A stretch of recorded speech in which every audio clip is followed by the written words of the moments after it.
नमस्कार, स्वागत है आप सभी का। खास पेशकश लेकर हूं मैं आपके साथ आशीष पांडे। त्योहारों के नजदीक आते ही बाजारों में मिठाई और मावे की डिमांड बढ़ जाती है, लेकिन डिमांड के मुताबिक सप्लाई ना होने का फायदा मिलावटखोर उठाते हैं, जो पैसे के चक्कर में लोगों की जान से खिलवाड़ करने से भी परहेज नहीं करते।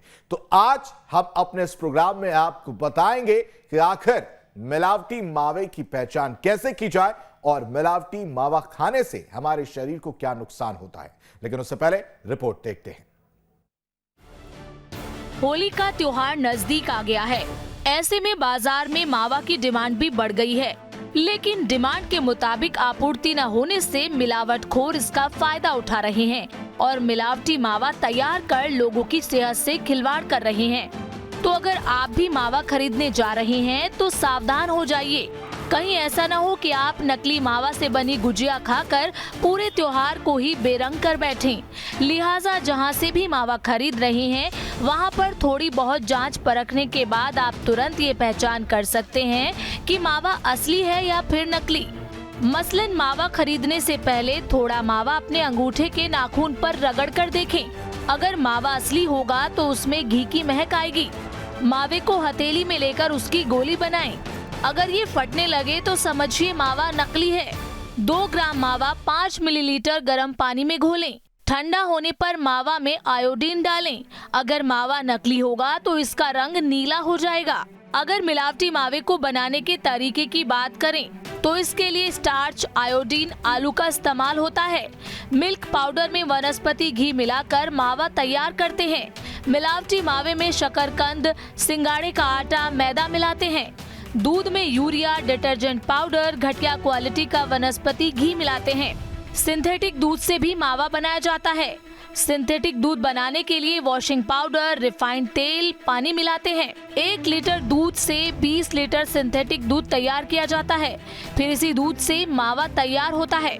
डॉक्टरों की माने तो मिलावटी मावे से बनी मिठाइयाँ और गुंजिया हमारी सेहत को नुकसान पहुंचा सकती हैं। मिलावटी मावा से बनी मिठाइयाँ किडनी से लेकर लीवर तक पर असर डालती हैं। मिलावटी मावा सांस नली में दिक्कत कर सकता है। यूरिया, डिटर्जेंट पाउडर, घटिया क्वालिटी का वनस्पति घी घातक है।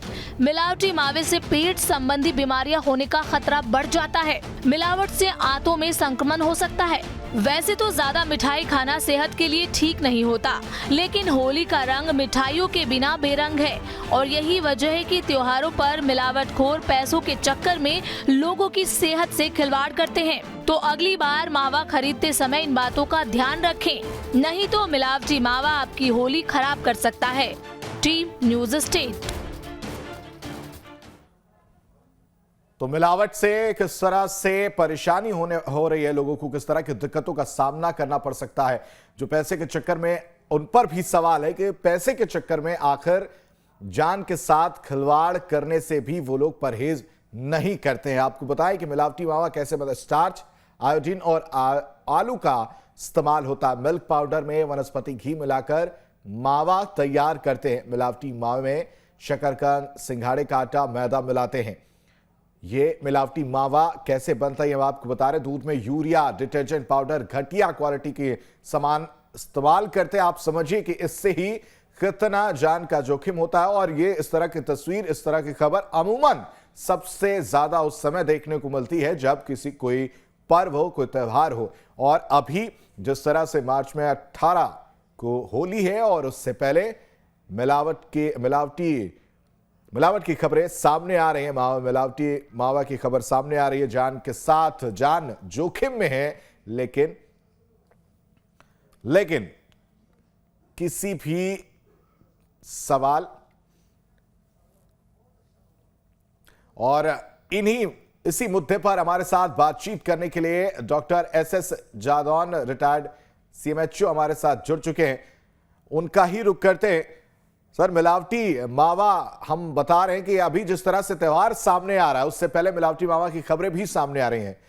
आपकी एक संक्षिप्त राय इस पर और साथ ही साथ स्वास्थ्य पर कितना असर पड़ेगा वो भी जरूर बताइएगा।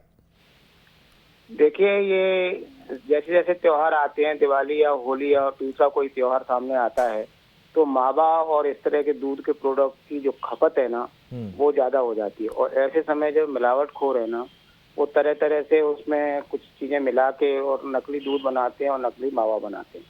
तो इसके लिए क्या किया है कि इन मिलावटों से को न हो, इसलिए food safety standard authority of India ये विभाग है जो इसको चेक करता है। तो ये जो स्टैंडर्ड है उसके अनुसार काम करता है।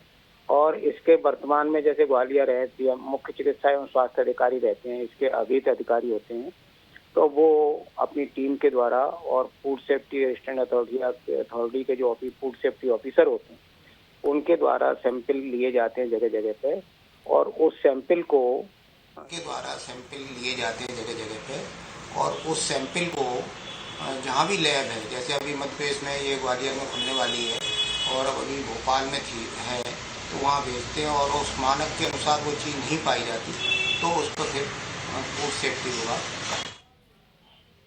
नुकसान की अगर सर बात करें तो क्या कुछ नुकसान शरीर पर देखने को मिलता है, किन अंगों को सबसे ज्यादा डैमेज होता है? देखिए, नुकसान तो अगर कोई भी चीज जो स्टैंडर्ड के हिसाब से नहीं है, दूध है उसमें यूरिया मिला रहे हैं तो अगर कोई भी चीज जो स्टैंडर्ड के हिसाब से नहीं है, दूध है उसमें यूरिया मिला रहे हैं तो अगर आदमी खाएगा ब्लड में जाएगा तो किडनी खराब होगी, लिवर खराब होगा, तो ऑर्गन खराब होते हैं। तो इससे जो है मतलब आदमी को बहुत नुकसान होता है, जनता के लिए बहुत नुकसानदायक होता है। दूसरी चीज़ें जो मिलाते हैं, कभी जैसे मावा बना रहे हैं उसमें आलू डाल दिए और कोई चीज़ डाल दी, तो इस तरह से वो जो शरीर के लिए सारे हानिकारक होते हैं और जो वाइटल ऑर्गन है शरीर के, उनको शरीर को नुकसान करते हैं और आदमी को इससे कई चीज़ें होने की आशा रहती है। अगर नुकसान की हम बात करें सर, तो ये भी जानना बेहद जरूरी हो जाता है कि अगर इस तरह की दिक्कत हो तो सबसे पहले क्या करना चाहिए लोगों को जिनको मिलावटी मावे की वजह से दिक्कतों का सामना करना पड़ रहा हो?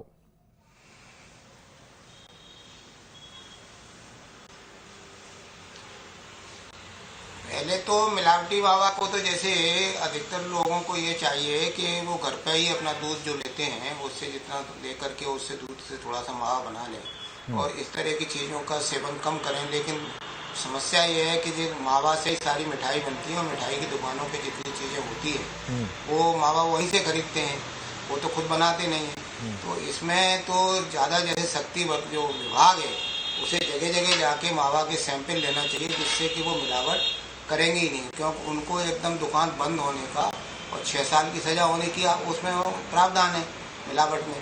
तो इसलिए वो अगर इस पर सख्ती करी जाए और इसके सामने सैंपल लिए जाएं सबके समय समय पर, और दूसरे सबके लाइसेंस जारी होना जरूरी है। दरअसल एक और समस्या है इसमें कि दुकानों के लाइसेंस नहीं होते, तो लाइसेंस नहीं होते तो इस चीज़ से वो बच जाते हैं कई तरह से, तो उनकी दुकान का कोई रजिस्ट्रेशन नहीं है। लाइसेंस तो लाइसेंस में क्या है कि 12 लाख से नीचे का जो कारोबार करते हैं वो लाइसेंस बनाने का प्रावधान नहीं, 12 लाख से ऊपर वालों के लाइसेंस बनता है, 12 लाख के नीचे वालों का रजिस्ट्रेशन। तो एक तो सारे दुकानदारों को food safety standard authority India के अंदर लाइसेंसिंग की, यानी कि वो लाइसेंस बनाओ जिससे कि उसकी जवाबदेही हो, और उस पर जाके हम लोग ये जो फूड सेफ्टी की टीम लाइसेंस होगा तो वहाँ पता रहेगा ये दुकान मावा की है, तो वहाँ पे जाके ये लोग छापा मार सकेंगे। और बिल्कुल बिल्कुल सर, आपने छापे मारने की बात की है, लाइसेंस की बात की, और इसी का जवाब ले लेते हैं हमारे सहयोगी, हमारी संवाददाता भोपाल से दीप्ति चौरसिया हमारे साथ जुड़ चुके हैं। दीप्ति, आपका रुख करना चाहूंगा सबसे पहले वहां पर जिस तरह की मिलावटी की खबर आ रही है, और जाहिर सी बात है न्यूज स्टेट ने इस मुद्दे को सबसे पहले उठाया, तो वहां के जो प्रशासन है उनका क्या कुछ कहना है? अधिकारियों की बात अगर आप बता पाए खुल के कि वो लोग इस मिलावट जो चीजें आ रही हैं उसको रोकने के लिए क्या कुछ कदम उठा रहे हैं, संक्षेप में बताइएगा। देखिए, कदम तो लगातार उठाए जाते हैं। मिलावट के खिलाफ कानून बन चुका है, राष्ट्रीय सुरक्षा कानून की धाराएं तक लगाने की बात हो चुकी है, और कई सारे जो मिलावटखोरों के खिलाफ एक पूरा का पूरा अभियान भी चल चुका है मध्य प्रदेश में।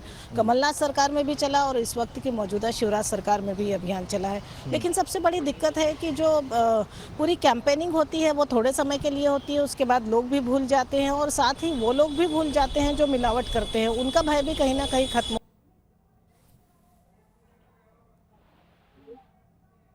को लेकर बहुत सारी चीज़ें बढ़ी हैं। अगर हम कह सकते हैं कि फूड आइटम्स बढ़े हैं, जिस तरीके से उसका मार्केट बढ़ा है, उस हिसाब से उतनी टीमें शायद उतने पर्टिकुलर ड्यूरेशन में जांच नहीं करती। और आमतौर पे फिर होता यह है कि त्योहारों के समय ये जांचें होती है, और जब त्योहारों के समय भी होती है तो उनका पूरा रिजल्ट आने में बहुत लंबा समय लग जाता है। तो कहीं ना कहीं जो सजा है, सजा का प्रावधान अगर और कड़े होंगे तो शायद इन पर कंट्रोल किया जा सकता है, क्योंकि जो सजा के प्रावधान है वो हाल फिलहाल तक इतने कड़े नहीं हैं। थोड़े समय के लिए कोई एक शॉप बंद हो जाती है, थोड़े समय के लिए उसे सील किया जाता है, उसके बाद वो वापस शुरू हो जाती है। तो अगर सजा के प्रावधान कड़े होंगे, कानूनी प्रावधान कड़े होंगे, तो मुझे नहीं लगता कि इस तरह की किसी भी परेशानी में फिर आगे जाके कोई दिक्कत होगी। क्योंकि एक बार अगर ये पता है कि अगर हम मिलावटखोरी में पकड़ में आए तो हमारे साथ इतना लंबा नुकसान हो सकता है, हमारे लोगों की सेहत से अगर हम खिलवाड़ करते हुए पाए गए तो हमारे साथ कितना लंबा नुकसान हो सकता है। अगर ये बात लोगों को समझ में आने लगेगी, अगर ये बात मिलावटखोरों को या जो इस तरह के काम में इन्वॉल्व हैं उनको समझ में आने लगेगी, तो उसके बाद उनका भय जो है ज़्यादा बढ़ेगा। तो कहीं ना कहीं भय बताना, कानून का भय बताना बहुत ज़रूरी है। जब तक उनको कानून का भय नहीं होगा तब तक फिर वो इस तरह से मिलावट को कभी भी कभी ख़त्म नहीं करेंगे। क्योंकि थोड़े समय के लिए तो वो उस पर कंट्रोल कर देंगे कि इस वक्त जांच चल रही है, चेकिंग चल रही है, टीम्स आ रही हैं फूड डिपार्टमेंट की, लेकिन उसके बाद वो फिर शुरू कर देंगे, क्योंकि उनकी फितरत में वो है। और कहीं ना कहीं इस तरह की चीज़ों से उनको फाइनेंशियल फ़ायदा ज़्यादा होता है कि मिलावटखोरी करी, मिलावट के दूसरी चीज़ों से मिलाकर नकली मावा तैयार कर लिया, असली मावा नहीं तैयार करा, और नकली मावा भी उसी रेट में बिकता है। तो लोगों की सेहत का तो नुकसान है, उनको फ़ायदा दिखाई देता है। और जब तक उनका ये फ़ायदे का एक तो दिमाग से नहीं जाए कि भाई फ़ायदा हमें इस तरह से लेना है, कम से कम लोगों की सेहत से खिलवाड़ नहीं करना, ये बात ना आए, और जब तक ये बात नहीं आए कि अगर हम ये करेंगे तो कानून हमको इतनी बड़ी सज़ा देगा, तब तक ये चीज़ें शायद ख़त्म नहीं होंगी आशीष। तो सज़ा कड़ी करनी पड़ेगी, कानूनी प्रावधान कड़े करने पड़ेंगे, क्योंकि जो फूड का मार्केट है वो लगातार बढ़ता जा रहा है, और उसकी तुलना में फूड डिपार्टमेंट की टीमें उतनी रिकरिंग में, या कहा जा सकता है कि लगातार में सैंपलिंग नहीं कर सकती हैं। तो कहीं ना कहीं कानून ही कड़े बनाने होंगे कि अगर एक बार भी पकड़ में आए तो सज़ा इतनी ज़्यादा होगी कि आने वाला पूरा भविष्य बिगड़ सकता है। बिल्कुल बिल्कुल दीप्ति, आपके पास आऊंगा। एसएस जालान साहब कुछ कहना चाह रहे, सर बोलिए।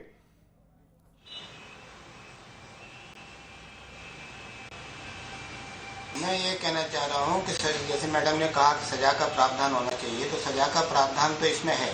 जो लाइसेंस नहीं बनवाते और लाइसेंस के बगैर दुकान चलाते हैं उनमें 6 साल की सजा। अब इसमें समस्या ये है कि ये सजा का जो प्रावधान और जुर्माने का जो प्रावधान है वो जिले के एडीएम को दिया हुआ है। तो एडीएम जुर्माना करते हैं इसमें, और वो लोग जुर्माना भरते ही नहीं है।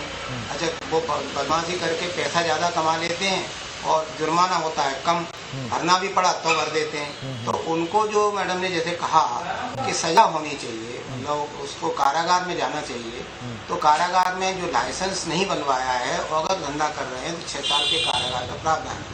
और इसमें सिविल कोर्ट को थोड़ा इन्वॉल्व किया जाए, जो जजेस वगैरह हैं, सिविल जज वगैरह, वो इसमें वहाँ केस दायर किया जाए। अगर ये अभी एडीएम का केस दायर होता है और एडीएम साहब थोड़ा जुर्माना करके 1 लाख रुपए 2 लाख रुपए, और फिर वो जुर्माना भरते भी नहीं है, फिर वो कई जुर्माना वसूलने के लिए परेशान किया जाता है, तो वो उसमें भी दिक्कत आती है। तो अगर ये सिविल कोर्ट में केस चला जाए और वहाँ इसमें जो सजा है, उसमें कानून में धारा 32 में सजा का प्रावधान है, तो वो कर दिया जाए और 1-2 की सजा हो जाए, तो ये बिल्कुल ही इसमें रोक लग सकेगी, लोग मिलावटखोरी करने से बचेंगे।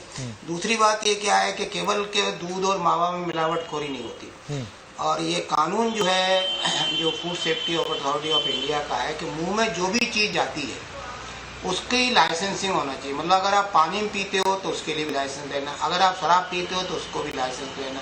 तो अभी तक जितने भी शराब की दुकानें वगैरह हैं, उन्होंने ग्वालियर में तो किसी ने लाइसेंस नहीं लिया, है ना। तो ये लोग लाइसेंस ही नहीं लेते और अपने आप शराब की दुकान चलाते रहे। जब कानून है कि जो भी चीज़ मुंह से अंदर जाएगी आदमी के शरीर में, उसका तो आपको लाइसेंस लेना है, और लाइसेंस नहीं लेंगे और दुकान चला रहे हैं। मतलब एक लाइसेंस अगर बात करें सर की, एक बड़ी समस्या है लाइसेंस को लेकर, अगर बात करें तो एक बड़ी समस्या है। दीप्ति, क्या वाकई लाइसेंस एक बड़ी समस्या, वहां मुद्दा है कि नहीं समझ में आती वो चीजें?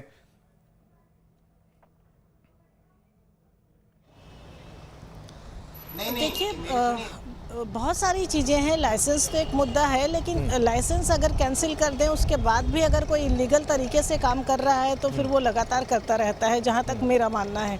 और दूसरा, जैसा कि मैं कह रही हूँ कि फूड के लिए बहुत बड़े बड़े अब इसका मार्केट बहुत बड़ा हो चुका है, क्योंकि कई सारी छोटी दुकानें भी हैं जो खुली होती हैं। जिस तरीके से भोपाल में पिछले दिनों एक केस आया था दूध का, कि एक छोटी डेयरी से लोग दूध खरीदते थे और उस दूध को गर्म करने के बाद वो पूरे प्लास्टिक में कन्वर्ट हो गया। तो इस तरह की कई सारी छोटी दुकानें भी हैं। लाइसेंस के नॉर्म्स क्या है, ज़्यादातर वो बड़ी दुकानों के लिए लागू होते हैं। और बड़ी दुकानों में भी जिस तरीके से हम देखें कि नकली मावा पकड़ा है, अब ये मावा बनकर कहाँ से आया था, उसका लाइसेंस क्या था, कहाँ से बना था। खासकर हम देखते हैं कि ग्वालियर चंबल में इस तरह की नकली चीज़ों का तो पूरा बनाने की फैक्ट्रियाँ लोगों के घरों में हैं। और जब वो घरों में ही इस तरह से नकली बना के सप्लाई करते हैं तो फिर इसमें लाइसेंस जैसी चीज़ की तो उन्हें शायद कभी कोई दिक्कत नहीं लगती होगी। और फिर यही मावा सभी तरह के स्टॉल्स में जाता है, लोगों के घरों तक पहुंचता है। तो कहीं ना कहीं समस्याएं एक नहीं कई तरह की समस्याएं हैं। और फिर वही बात होगी कि चूंकि ये मार्केट बहुत बड़ा होता जा रहा है, हर तरह की छोटी बड़ी शॉप्स है, अगर सबके लिए अलग अलग नॉर्म्स बने हुए हैं, अगर सबके लिए अलग अलग मापदंड तय हैं, क्योंकि इसके जो लॉज हैं उसको भी लेकर लोग अभी तक पूरे अवेयर नहीं हैं। एक लाइसेंस की बात होती है, जो शॉप चलाते हैं उन्हें लाइसेंस के बारे में पता होता है, जो कार्रवाई करते हैं उनको कानूनी प्रावधानों का पता होता है, लेकिन उसके बाद भी कहीं ना कहीं कोई ना कोई कमी ऐसी आशीष छूट जाती है जो इस तरह की जो वारदातें लगातार हो रही हैं, वारदात ही कहा जा सकता है, या इस तरह के घटनाक्रम लगातार हो रहे हैं कि लोग उसके बाद भी नकली फैक्ट्री या नकली चीज़ों को बनाना बंद नहीं कर रहे। और जैसा कि मैं आपसे बोल रही हूँ लगातार कि ग्वालियर और चंबल के इलाके में तो मुरैना में एक घर में ही दूध बनाने की, नकली दूध बनाने की पूरी प्लांट उसने घर पे लगा रखा था, तो उसमें लाइसेंस जैसी चीज़ों का फ़र्क नहीं होगा। तो जब ये जहाँ से बनती हैं उस ओरिजिन तक हम नहीं पहुँचेंगे, उस ओरिजिन को ख़त्म नहीं करेंगे, वहाँ से किसी तरह की कार्रवाई नहीं होगी, तो फिर आगे बहुत सारे कानूनी प्रावधान हैं। लेकिन कई बार कई सारी चीज़ें ऐसी भी होती हैं कि जो ये गलत काम करते हैं या जो मिलावटखोर होते हैं, जितनी सरकार मजबूत होती है या जितने कानून मजबूत होते हैं, ये उतने ही तरीके निकाल लेते हैं खुद को बचाने के, खुद को कानून की नज़र से बचा के गलत काम करने के। तो कहीं ना कहीं जिस तेज़ी से बाजार बढ़ रहा है और जिस तेज़ी से सरकार भी बढ़ रही है, या कहें कि फूड डिपार्टमेंट भी अपने आप को अपग्रेड कर रहा है, उसी तेज़ी से कहीं ना कहीं मिलावटखोर भी अपग्रेड होते जा रहे हैं। बिल्कुल दीप्ति, आप पर आऊंगा। हमारे साथ अशोक मिश्रा, हेल्थ एक्सपर्ट भी हमारे साथ जुड़ चुके हैं। बहुत स्वागत है सर आपका। आपसे सीधे एक सिंपल सवाल पूछूंगा, सबसे ज्यादा बॉडी पर क्या इफेक्ट, इसका सबसे ज्यादा कितना प्रभाव हो जाता है और कैसे लोगों को बचना चाहिए, क्या कुछ प्रिकॉशंस होनी चाहिए? देखिए, ये जो भी हम खाने पीने की चीजें लेते हैं इस मौसम, जैसे अभी होली के त्योहार पर खोआ है या खोए से बनी मिठाइयां हैं, काफी मार्केट में आती हैं, लेकिन इस समय नकली खोआ और नकली खोए से बनी मिठाइयों का भरमार हो जाती है, क्योंकि जब भी डिमांड ज्यादा होती है और सप्लाई कम होती है तो उसकी वजह से ये गड़बड़ें शुरू हो जाती हैं। और जब भी हम इस तरह के नकली उसका इस्तेमाल करते हैं, जो कि कई चीजों से जो केमिकल्स हैं उनसे बनाई जाती हैं, तो वो शरीर के पूरे ऑर्गन्स को, जो इम्पोर्टेंट ऑर्गन्स हैं, वाइटल ऑर्गन्स कहलाते हैं, जो कि महत्वपूर्ण शरीर के अंग हैं, उन पे बहुत घातक प्रभाव डालती हैं। और लंबे समय तक इस्तेमाल किया जाए तो उनको परमानेंट डैमेज भी होने लगता है। सबसे ज्यादा इसमें उल्टी दस्त की प्रॉब्लम होती है, किडनी को नुकसान हो सकता है, हाथों को नुकसान होता ही है, बाकी लिवर को नुकसान होता है। तो इन सब से बचने के लिए आपको अच्छी जो गुणवत्ता वाली दुकानें हैं, जिनके पास लाइसेंस है, जिनसे आपकी डीलिंग होती रहती है, जो आपको जानते हैं और जिनसे आपका पहले से व्यवहार रहता है, उनके पास जाएंगे तो आपको इस नकली सामान मिलने की संभावना कम होगी। लेकिन जो नकली सामान है, अक्सर जो मिठाइयाँ होती हैं वो सस्ती करके बेच देते हैं। सर, इसमें सब इन्वॉल्व हैं। मैं आपको बता दूं, छोटी दुकानें हो चाहे बड़ी दुकानें हो, जिनके पास लाइसेंस है वो भी इन्वॉल्व होते हैं कहीं ना कहीं, जिनके पास लाइसेंस नहीं है वो भी इन्वॉल्व होते हैं। और इस बात को प्रमाण किया भी हमारे साथ हमारी सहयोगी, हमारी संवाददाता दीप्ति जुड़ी हुई है। वो खुद बता रही थी कि घरों में लोग बनाते हुए दिखते हैं, नकली मावा का यूज करते हैं और फिर इस तरह से काम करते हैं। दीप्ति ज्यादा बेहतर तरीके से बता रही थी। एक सवाल और है सर, एसएस सर के पास जाना चाहूंगा। एसएस सर, आप उस टाइम कुछ बोल रहे थे, साथ ही ये भी बताइए कि जब छोटे घरों में इस तरह से मिलावटखोरी का काम किया जा रहा है तो किस तरह से तैयारी की जाए, किस तरह से इसको तोड़ा जाए कि इस तरह का काम ना हो पाए, कहां चूक हो रही है?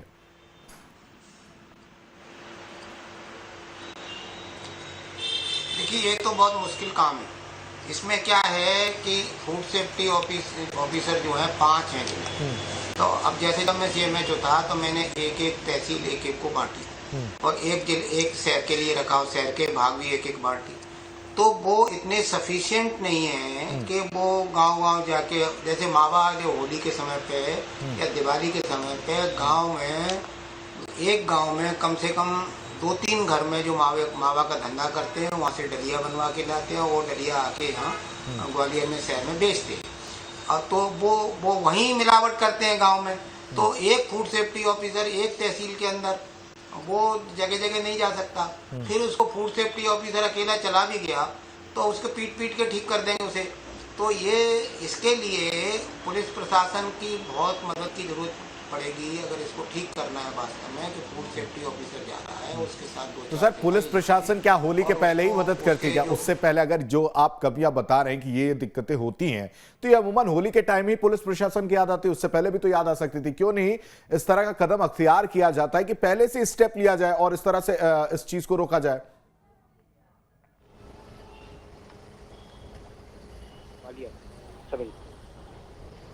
हम लोग 5 फूड सेफ्टी ऑफिसर हैं ग्वालियर में, एक जिले में 5 फूड सेफ्टी ऑफिसर, एक तहसील बांटी। तो केवल एक आदमी पूरी तहसील में घर घर जाके कवर भी नहीं कर सकता। ये संभव नहीं है क्योंकि गांव तो हैं 684। अब 684 गांव में जाने में माना 100-150 गांव एक आदमी के हिस्से में तो इसके लिए कदम क्या उठाया सर? गांव में रोज जाना और ये सब संभव, रोज जाओगे भी तो ये तो कमियां हो गई सर, मैं एग्री करता हूं, चलिए कमियां हो गई, लेकिन इसके लिए कदम क्या उठाया, क्या करना चाहिए? हाँ, कदम ये उठाना चाहिए जो भी फूड सेफ्टी ऑफिसर हैं, जो उनकी लायबिलिटी तय करो कि भाई आपके यहाँ से नकली, आपके एरिया में ये नकली मावा पकड़ा गया और वहाँ से जो मावा आया इस दुकान पे, और यहाँ तो वो फूड सेफ्टी ऑफिसर को भी मध्य प्रदेश सिविल सेवा आचरण अधिनियम 1965 की धारा 1, 2, 3 में कुछ दंड मिलना चाहिए। जब उसको दंड मिलेगा, उसका इंक्रीमेंट बंद होगा, तो निश्चित तौर से वो सजग होगा और अपने एरिया में सही से काम करेगा और अपने इन्फॉर्मर पैदा करेगा कहाँ किस तरह से दूध बन रहा है और कहाँ किस चीज में मिलावट हो रही है। तो उसके ऊपर भी जो ऑफिसर है उसके ऊपर भी थोड़ी बहुत कार्रवाई का प्रावधान होना चाहिए और कानून में सिविल सेवा आचरण अधिनियम में इस तरह की ठीक है सर। दीप्ति हमारे साथ है, दीप्ति से ही इसका जवाब ले लेते हैं। दीप्ति, SS जादौन सर बता रहे हैं कि फूड ऑफिसर को होना वहां पर जरूरी है और कमियां रहती हैं कि हर घर तक नहीं कवर कर सकते, उतनी गिनती नहीं है, उतने अधिकारी नहीं है उनके पास कि लोगों तक जा पाए। तो कैसे इस चीज को और आसान किया जा सकता है दीप्ति कि हर घर में जो आपने बताया कि मिलावटखोरी का काम चला वो रुक जाए? क्या वाकई फूड ऑफिसर के ऊपर कार्रवाई करने से ये काम रुक जाएगा या ये धड़ल्ले से जारी रहेगा? क्योंकि जुर्माने की बात करें तो हर बार कम होता हुआ नजर आता है।